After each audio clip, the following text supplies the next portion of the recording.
నామమునకు మహిమ కలుగునుగాక. ప్రభువును రక్షకుడైన యేసుక్రీస్తు నామములో మీ అందరికీ నా యొక్క ప్రేమ వందనాలు తెలియజేస్తున్నాను. అందరూ బాగున్నారండి? అందరూ బాగున్నారనుకుంటున్నాను. అలాగే ఈ హోలీ గాడ్ గాస్పల్ అనే యొక్క టీవీ కార్యక్రమాలు holy God AG church Velpur అనే యూట్యూబ్ ఛానల్లో కూడా ఉంటాయి. ఎవరైనా కూడా ఈ యొక్క కార్యక్రమాలు చూడొచ్చు. ఈ కార్యక్రమాలు మీకు దీవెనకరంగా ఉన్నట్లయితే మీ యొక్క సహాయ సహకారాలు కూడా మీరు అందించవలసిందిగా కోరుచున్నాం. దేవుని యొక్క వాక్యాన్ని మనము ఈ దినం చూసుకుందాం. మన వారం చెప్పుకున్నాం కదండి, దేవుని చిత్తం చేయాలి. ఏ మనిషి అయినా దేవుని చిత్తాన్ని చేయకుండా నాకు దీవెన రావాలి, నాకు ఆశీర్వాదం రావాలి, నాకు ఎన్ని కలగాలంటే కలగదు అని మనము వాక్యం చూసుకున్నాం మన వారం. దేవుని చిత్తం అంటే ఏంటి అని. అలాగే ఈ వారం కూడా మనము ఈ దేవుని చిత్తాన్ని గురించి మనం కొన్ని విషయాలు ధ్యానం చేద్దాం. దేవుని చిత్తం అంటే ఏంటి, నా జీవితంలో దేవుని చిత్తం ఏంటి, మీ జీవితంలో దేవుని చిత్తం ఏంటి, మనందరి జీవితంలో ఉన్న దేవుని చిత్తం ఏంటి మనం చూసుకుందాం. ఇక్కడ లోకాసు వార్త 12వ అధ్యాయం 47వ వచనంలో, తన యజమానుని చిత్తం ఎరిగియుండి సిద్ధపడక అతని చిత్తము చెప్పున జరిగింపక ఉండు దాసునికి అనేకమైన దెబ్బలు తగులును. ఇక్కడ దేవుని యొక్క వాక్యం సెలవిస్తూ ఉంది, తన యజమానుని చిత్తం ఎరిగి అంటే దేవుని చిత్తం అంటే ఏంటో తెలుసుకుని ఆ చిత్తాన్ని జరిగించాలి అని దేవుని యొక్క వాక్యం సెలవిస్తుంది. అంటే ఆ చిత్తాన్ని మనము చేయాలి. ఆ చిత్తాన్ని మనం చేయకపోతే కనుక ఇక్కడ అంటున్నాడు, దేవుని వాక్యం సెలవిస్తుంది, అనేక దెబ్బలు తగులుతాయి. దేవుని చిత్తాన్ని మనము చేయకపోతే కనుక అనేక దెబ్బలు తగులుతాయి. అంటే తెలిసి తప్పు చేయడం అంట. తెలిసి తప్పు చేయడం లాంటిది. దేవుని చిత్తం ఏంటో మనకు తెలిసినప్పుడు ఆ దేవుని చిత్తాన్ని మనం కనుక చేయకపోతే కనుక మనకి నష్టం కలుగుతుంది, మనకు బాధ కలుగుతుంది, మనకు వేదన కలుగుతుంది. దేవుని చిత్తం అనేది మనకు తెలిసినప్పుడు ఆ చిత్తాన్ని చేయకపోతే కనుక మనకంత అభివృద్ధి ఉండదు. ఇదే యేసుప్రభు గారు బోధిస్తున్నారంట. ప్రభువా అని పిలిచేవాడు పరలోక రాజ్యంలో ప్రవేశించడు, కానీ పరలోకమందున్న తండ్రి చిత్తము చేయవాడే ప్రవేశించును అని మన వారం చూసుకున్నాం. అదే ఇప్పుడు ఈ వారం కూడా మనం చూసుకునేది ఏంటంటే, తన యజమానుని చిత్తమెరిగి. యజమానుడు ఉన్నాడు మనకి. మన యజమానుడు ఎవరు? దేవుడు. మనం ఆయన అధికారం కింద బతుకుతాం. మనము ఏ అధికారం కింద బతుకుతాం? దేవుని అధికారం కింద బతుకుతాం. మన యజమానుడు ఉన్నాడు. మన యజమానుడు పరిశుద్ధుడైనటువంటి దేవుడు. మన యజమానుడు ఎవరండి? పరిశుద్ధుడైన దేవుడు మన యజమానుడు. ఆయన మనల్ని పుట్టించినవాడు ఆయనే. ఈ లోకంలో మనం పుట్టామంటే మన ప్రమేయం అనేది లేదు. మనం పుట్టే ప్రాంతం మన చేతిలో ఉండదు. మనం పుట్టే ప్రాంతం మన చేతిలో ఉండదు. మనం ఏ దేశంలో పుడతాం అది మన చేతిలో లేదు. మనం ఏ దేశంలో పుడతాం అన్నది మన చేతిలో లేదు. తర్వాత ఏ తల్లిదండ్రులకు పుడతాం అన్నదే మన చేతిలో లేదు. ఏ ప్రాంతంలో పుడతాం అన్నదే మన చేతిలో లేదు. తర్వాత మనకి మన అందము, మన ఆరోగ్యము మన చేతిలో లేదు. ఒకవేళ మన అందము, మన ఆరోగ్యం ఉంటే అందరూ అందంగానే పుట్టాలి, అందరూ ఆరోగ్యంగానే పుట్టాలి. కుంటివారుగా కానీ, గుడ్డివారుగా కానీ, పొట్టివారుగా కానీ పుట్టకూడదు అనుకుంటారు. కనుక ఇవి మన చేతిలో లేవు. మన చేతిలో లేనివి చాలా ఉన్నాయి. దేవుడే మనల్ని పుట్టించాడు. మనకి ఆరోగ్యం ఇచ్చేవాడు ఆయనే, మనకు అందం ఇచ్చేవాడు ఆయనే, మన యొక్క శరీర రూపాన్ని ఇచ్చివాడు ఆయనే మనకి సహాయము చేసే దేవుడై ఉన్నాడు. సమస్తము ఆయన మహిమ కొరకు, ఆయన ఘనత కొరకు ఆయన సృష్టించాడు. ఏ తల్లిదండ్రులకి పుట్టడం దేవుని చిత్తమో, ఏ ప్రాంతంలో పుట్టడం దేవుని చిత్తమో, ధనవంతులుగా పుట్టడం దేవుని చిత్తమో, లేదా దరిద్రులుగా పుట్టడం దేవుని చిత్తమో, ఇవన్నీ కూడా దేవుడే మన యజమానుడై ఉన్నాడు. మనకున్నటువంటి ఫింగర్ ప్రింట్స్ ఎన్ని మంది కోట్ల మంది ప్రజల్లో మరి ఎవరికీ ఉండవు. కనుక దేవుడే మనకి ఎన్ని చేసాడు. అందుకే మన యజమానుడు, దేవుడు మన యజమానుడు కనుక యజమానుని చిత్తం ఎరిగి ఉండి, యజమానుని చిత్తం ఏంటి? ఇంత చేసినటువంటి దేవుని చిత్తం ఏంటి? పరిశుద్ధులుగా జీవించడం. ఒక మాటలో చెప్పాలంటే పరిశుద్ధులుగా విశ్వాసముతోటి జీవించడం యజమానుని చిత్తం ఎరిగి ఆ చిత్తం తెలియాలి నీకు. ముందు ఆయన చిత్తమో నీకు తెలియాలి.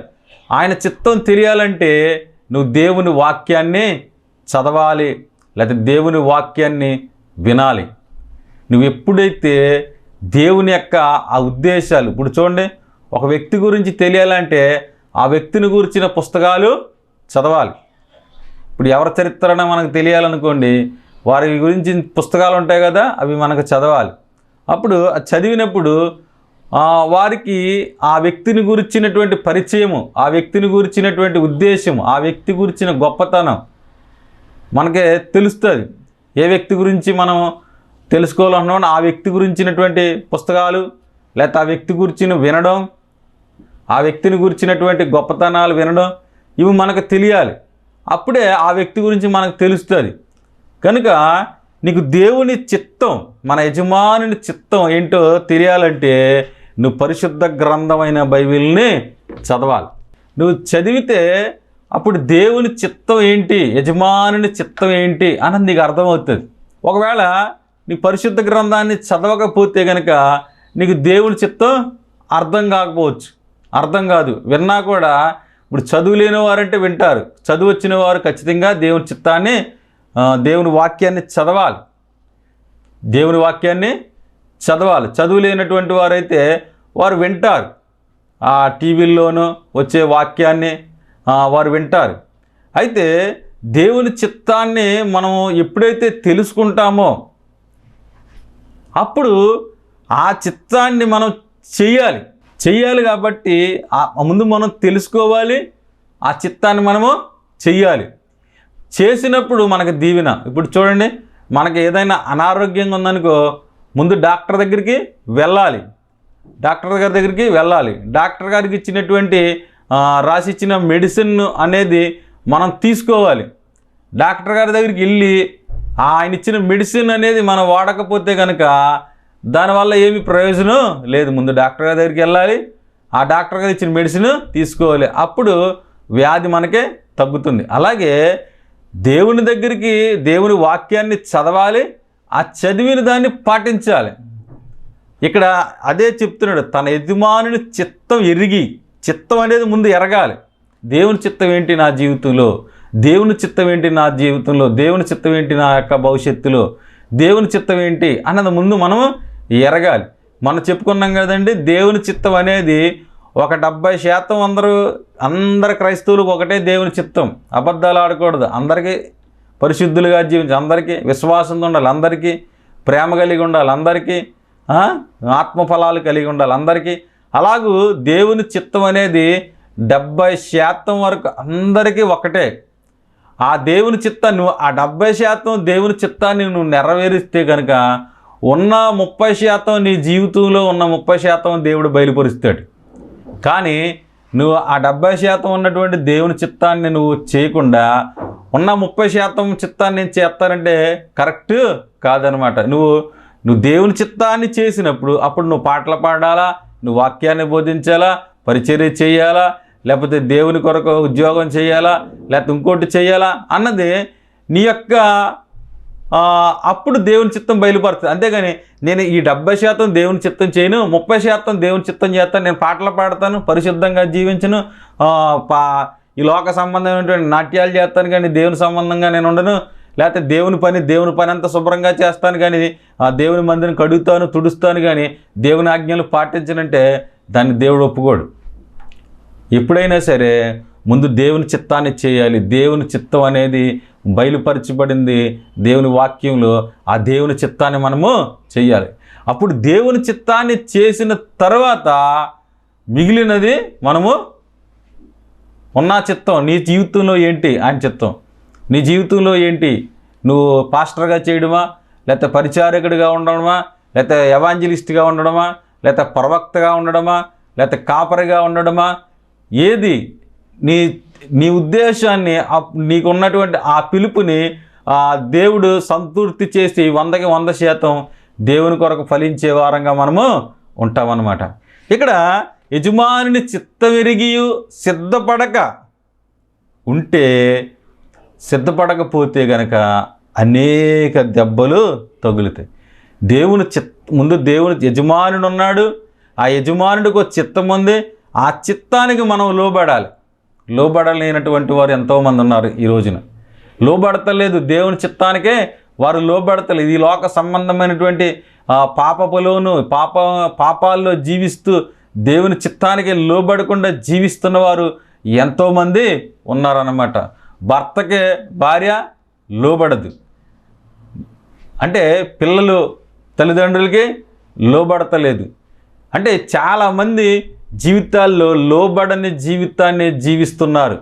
చాలామంది భర్త పనికి వెళ్తే ఇంటికాడ సరిగ్గా గృహ నిర్వాహకత్వం జరిగించాలి స్త్రీ. కొంతమంది స్త్రీలు చక్కగా చేసుకుంటారు పనులు అన్నీ చక్కగా, కానీ కొంతమంది ఇంకా అలాగే పడేసి ఆ సెల్ ఫోన్లోనూ టీవీల్లోనూ చూసుకుంటూ ఉంటారు.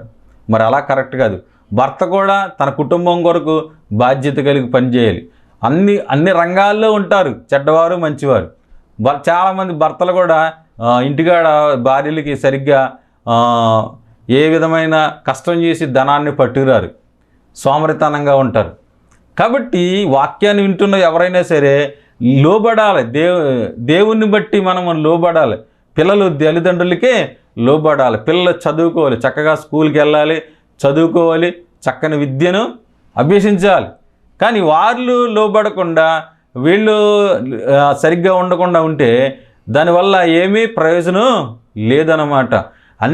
ఎవరి బాధ్యతలు వాళ్ళు సరిగ్గా నిర్వర్తించాలి, ఎవరి ఉద్దేశాలు వారు సరిగ్గా నిర్వర్తించాలి. కాబట్టి ఆ నిర్వర్తించే విషయంలో ప్రతి ఒక్కరూ కూడా జాగ్రత్తగా జీవించాలి. భర్త బాధ్యతలు నిర్వర్తించాలి, భార్య బాధ్యతలు నిర్వర్తించాలి, పిల్లలు బాధ్యతలు నిర్వర్తించాలి. అందరూ కలిపి దేవుని చిత్తానికి లోబడాలి. ఎప్పుడైతే దేవుని చిత్తానికి లోబడతామో అప్పుడే ఆనందాలు, ఆశీర్వాదాలు, దీవెనలు అన్నీ కూడా వస్తాయి. ఇక్కడ దేవుని వాక్యం సెలవిస్తుంది, ఒకవేళ సిద్ధపడక ఉంటే కనుక అనేక దెబ్బలు తగులుతాయి. సిద్ధపడకపోతే చాలామంది యజమానుని చిత్తం ఏంటో తెలిసి కూడా చాలామంది సిద్ధపడరు అనమాట. సిద్ధపడకుండా ఉంటే అనేక దెబ్బలు తగులుతాయి. మనము ఒకసారి సంసోను చరిత్ర చూసుకుంటే మనం చూసుకుంటే కనుక ఈయనకి యజమానుని చిత్తం ఏంటో తెలుసు. ఎందుకంటే నాజీరు చేయబడినటువంటి వ్యక్తి ఆయన చిన్నతనం నుంచి ఆ గర్భంలో పడక ముందు నుంచే అతని గురించిన ప్రవచనాలు ఉన్నాయి, అతని గురించినటువంటి ఉద్దేశాలు ఉన్నాయి, అవన్నీ ఉన్నాయి. కానీ ఇతడు యజమానుని చిత్తం ఏంటో తెలుసు, కానీ ఆ చిత్తానికి లోబడకుండా ఎప్పుడూ తన సొంత కోరికల కోసమే బతికాడు. తన సొంతంగా తన శరీరాన్ని ఎలాగ సుఖపెట్టుకోవాలి, తన శరీరాన్ని శరీర కోరికలు ఎలాగా నిర్వర్తించుకోవాలి. శరీర కోరికలు మంచివే, కానీ అవి పొందే రీతి సరిగ్గా ఉండాలి. శరీర కోరికలు మంచివే, కానీ అవి పొందే రీతి సరిగ్గా ఉండాలి. ఇప్పుడు అంతేగాని కోరిక వచ్చింది కదా అని ఎలా పడితే అలాగ కోరిక తీర్చుకోవడానికే జంతువుల వలె మనం ప్రవర్తించకూడదు. దేవుడు మనకే మనస్సాక్షిని ఇచ్చాడు, దేవుడు మనకి ఆత్మనిచ్చాడు, దేవుని స్వరూపంలో మనం చేయబడ్డాం కనుక మనం మనుషులం కనుక మనకే అందుకని అంటారు మనిషివా పశువా అంటారు. పశువు అనుకో వాటికి తెలియదు, కానీ మనం మనుషులం కనుక మనకు మనస్సాక్షి అనేది ఒకటి ఉంది, మనకి దేవుని ఆత్మ కూడా మనకి ఉంది కనుక మనం సరైన రీతిలో మనము జీవించడానికి ఇష్టపడాలి. సంసోను ఏం చేశాడంటే తాను ఒక అమ్మాయిని చూసి పెళ్లి చేయమని తన ఇంటివారిని ఇబ్బంది పెట్టాడు. ఏంటి? ఫిలిస్తీన్ల కుమార్తెల్లో ఒక కుమార్తెని. చూడండి, ఇశ్రాయేలీలో అంతమంది కన్యకలు లేరా? ఎంతమంది ఉన్నారు కన్యకలు? ఎంతోమంది ఉన్నారు కన్యకలు. కానీ ఫిలిస్తీన్ల కుమార్తెలో ఒక కుమార్తెని చెయ్యండి, నా కొడుకు ఆమెను పెళ్లి చెయ్యండి అని అడిగాడు. మరి యజమానుని చిత్తం అదేనా? దేవుని చిత్తం అదేనా? ఇశ్రాయేలీలకి ఆజ్ఞలు ఉన్నాయి, కట్టడలు ఉన్నాయి. నువ్వు అన్యులను వివాహం చేసుకొనకూడదు, ఎందుకంటే వారు నిన్ను తిప్పివేస్తారు. అన్యులను వివాహం చేసుకుంటే వారు ఏం చేస్తారంటే నీ చేత తీసుకెళ్ళి బొమ్మలకి గట్ట నీ చేత పూజ చేయించి బొమ్మలకి నమస్కారాలు చేయిస్తారు. కనుక నువ్వు చేసుకొనకూడదు అని దైవిక లేఖనాలు వారికి ఉన్నాయి.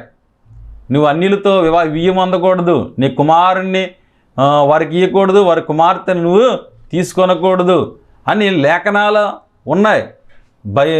దేవుని యొక్క గ్రంథంలో అవి ఉన్నాయి.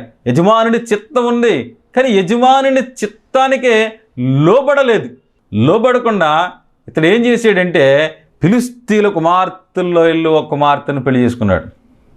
చూడండి, ఎప్పుడు కూడా దైవ చిత్తంలోనే మనం చేసుకుంటే మంచిది, దేవుని చిత్తంలోనే వివాహం చేసుకోవడం అనేది మంచిది. దైవ చిత్తానికి వ్యతిరేకంగా చేసుకోవడం అనేది మంచిది కాదు, అది దీవెనను తీసుకురాదు.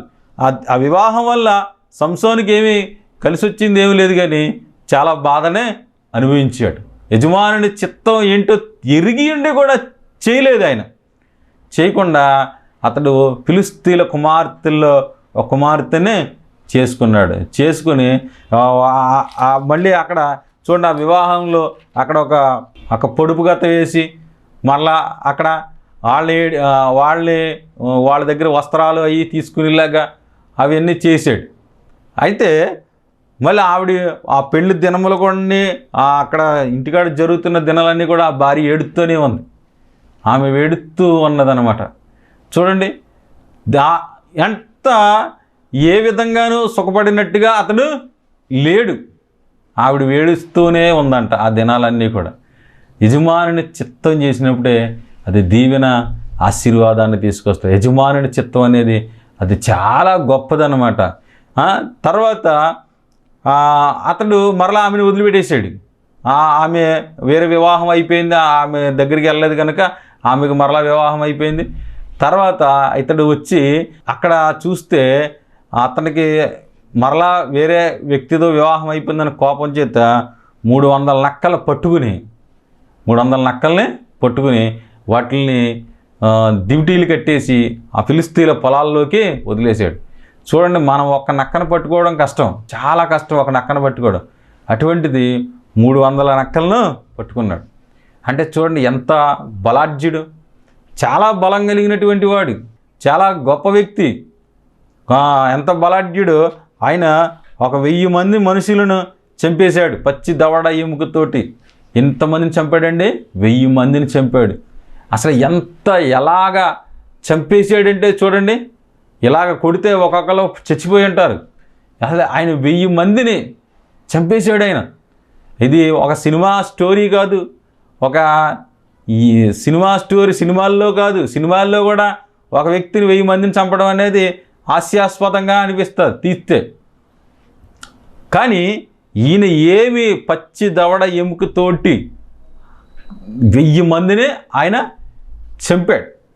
మరి అంత బలాఢ్యుడు, మామూలు బలాఢ్యుడు కాదు ఆయన, అంత బలాఢ్యుడు అయినా కూడా దేవుని చిత్తాన్ని గుర్తించలేకపోయాడు. దేవుని చిత్తం తెలిసి కూడా అతడు సరిగ్గా నడుచుకోలేదు.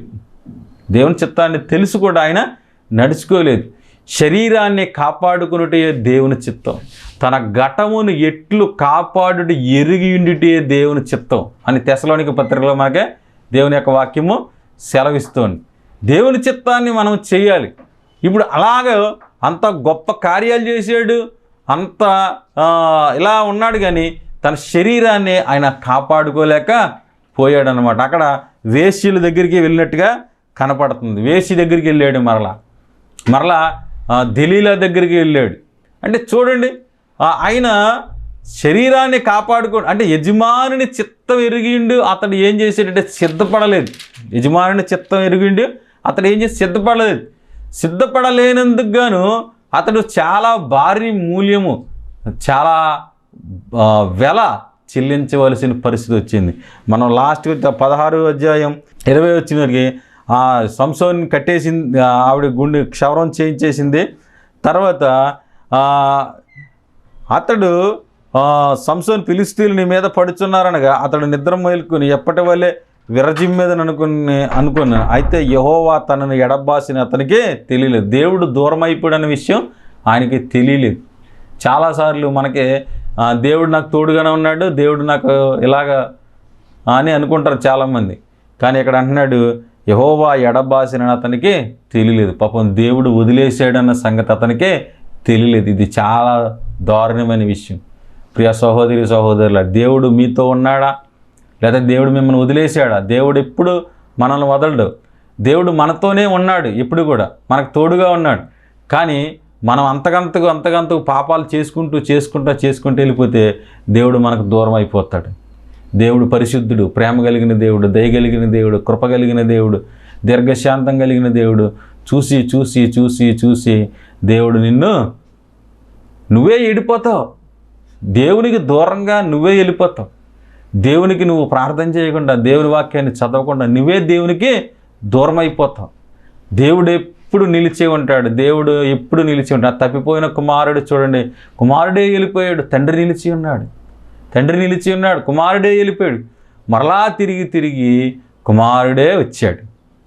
దేవుని స్తోత్రం, హల్లెలూయా. కాబట్టి ఇక్కడ యెహోవా ఎడబాసిన అతనికే తెలియలేదు. యెహోవాకు దూరంగా వెళ్ళిపోయాడు ఇతను.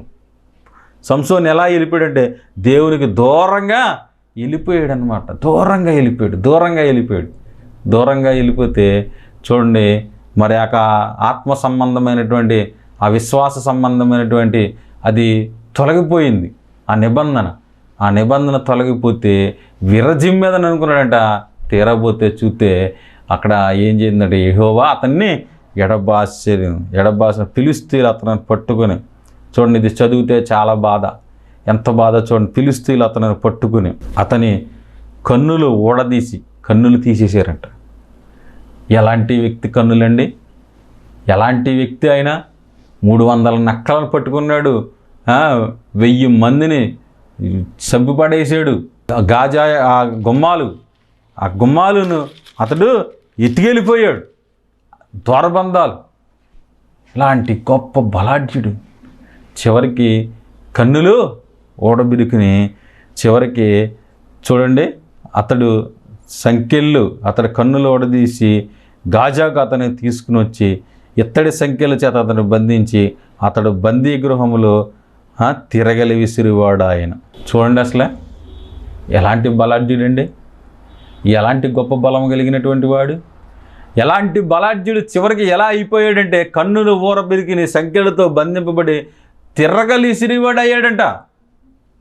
ఎందుకంటే తన యజమానుని చిత్తం ఎరిగి ఉండి సిద్ధపడకపోతే అనేక దెబ్బలు తగులుతాయి. ఎవరైనా సరే, మీరైనా సరే, నేనైనా సరే, ఈ వాక్యం వింటున్నటువంటి ఎవరైనా సరే, తన యజమానుని చిత్తం తెలుసు పరిశుద్ధంగా జీవించాలని, తన యజమానుని చిత్తం తెలుసు పవిత్రంగా జీవించాలని, తన యజమానుని చిత్తం తెలుసు నమ్మకంగా జీవించాలి, తన యజమాని చిత్తం తెలుసు బైబిల్ చదవాలని, తన యజమానుని చిత్తం తెలుసు ప్రార్థన చేయాలి, తన యజమానుని చిత్తం తెలుసు ఒక మాదిరికరమైన జీవితాన్ని జీవించాలి.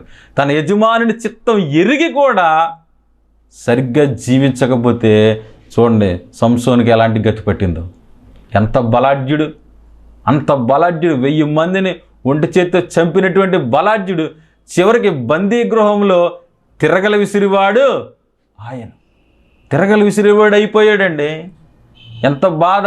తిరగల విసిరివాడే, కన్నులు పోగొట్టుకున్నాడు. తిరగల విసిరివాడు ఆయన. కాబట్టి నా జీవితంలో దేవుని చిత్తం ఎరిగి మనం నడుద్దాం. దేవుని చిత్తాన్ని ఎరిగి మనము దేవుని చిత్తం ప్రకారం మనము జీవిద్దాం. దేవుని చిత్తం, ఒకవేళ దేవుని చిత్తాన్ని చేసుంటే సంసోను జీవితం మరో రకంగా ఉండేది. చివరికి వాళ్ళందరితో పాటు అక్కడ ఆ గుడిలో చనిపోయినట్టుగా ఉంటారు. చూడండి ఎలాగుండేవాడు, ఎలా ముగించబడ్డదో చూడండి జీవితం. ఒకవేళ ఆయన ఇంకా ఎంతకాలం బతికేవాడో తన బలాన్ని బట్టి, ఎంతకాలం న్యాయాధిపతిగా ఉందిటో దేవుని పని కూడా నిలిచిపోయిందన్నమాట. కాబట్టి మనము దేవుని చిత్తాన్ని చేద్దాం. శరీరాన్ని కాపాడుకుంటే దేవుని చిత్తం, తన శరీరాన్ని తన ఘటముని ఎట్లు కాపాడుట ఎరిగిండిటే దేవుని చిత్తం. శరీరాన్ని కాపాడుకుందాం. సంసోను శరీరాన్ని కాపాడుకుని ఉంటే గనక అతని చరిత్ర మరో రకంగా ఉండేది. ఇంకా చాలా సంవత్సరాలు ఆయన న్యాయాధిపతిగా ఉండేవాడు. ఇంకా చాలా కాలం అతను చక్కగా జీవించి ఉండేవాడు. కాబట్టి తన యజమానుని చిత్తం ఎరిగి ఉండి వారిని ఆ చిత్తాన్ని చేయకపోతే అనేక దెబ్బలు తగులుతాయి. కాబట్టి ప్రియ సహోదరి సహోదరులారా, ఎవరైనా సరే ఈ రోజున వాక్యం వింటున్న నువ్వైనా, వాక్యం చెప్తున్న నేనైనా సరే దేవుని చిత్తాన్ని చేద్దాం. దేవుని చిత్తం ఏదో మనకు బయలుపరచబడింది పరిశుద్ధ గ్రంథంలో. దేవుని వాక్యాన్ని చదివి దేవుని వాక్య ప్రకారం మనం జీవిస్తూ ఆయన చిత్తాన్ని చేద్దాం. ఆయన చిత్తం చేసినప్పుడు, తండ్రి నీ చిత్తము చేయట నాకు ఆనందం. దావీదు అంటాడు, తండ్రి నీ చిత్తం చేయట నాకు ఆనందం, నాకు సంతోషం. దేవుడు, తండ్రి వీరేమి చేయొచ్చు ఎరుగరికి వీరిని క్షమించు. యేసుప్రభు గారు అంటాడు, తండ్రి నీ చిత్తమే జరుగును గాక, నీ చిత్తమే. అలాగే మన జీవితాల్లో ఆయన చిత్తం, దేవుని చిత్తం చేద్దాం. దేవుని చిత్తం చేస్తే అది ఆశీర్వాదం, అది దీవెన, అది మన కుటుంబానికి దీవెన, మన ప్రాంతానికి దీవెన, మనకు దీవెన, మనకు ఆరోగ్యం, మనకు అన్నీ తీసుకొస్తుంది అన్నమాట. కాబట్టి వాక్యం వింటున్న బిడ్డల ఎవరైనా సరే దేవుని చిత్తం చేయడానికే ప్రయత్నం చేయండి. ఎప్పటికీ మీ జీవితంలో దేవుని చిత్తానికే చేయడానికే ప్రయత్నం చేయండి. ఖచ్చితంగా దేవుడు దీవిస్తాడు. దీవెన కొరకు నువ్వు ఎక్కడికక్కడికో పరిగెత్తక్కర్లేదు. దేవుడి చిత్తాన్ని నువ్వు చేసి నువ్వు నడిస్తే గనక దేవుడు ఖచ్చితంగా నేను దీవిస్తాడు. 100కి 100% దేవుడు దీవిస్తాడు. యేసేపు దేవుని చిత్తాన్ని చేశాడు కాబట్టి ఆయన ఐగుప్తు దేశం మీద ఆయన రాజు అయ్యాడు. కనుక దేవుని చిత్తాన్ని చేద్దాం.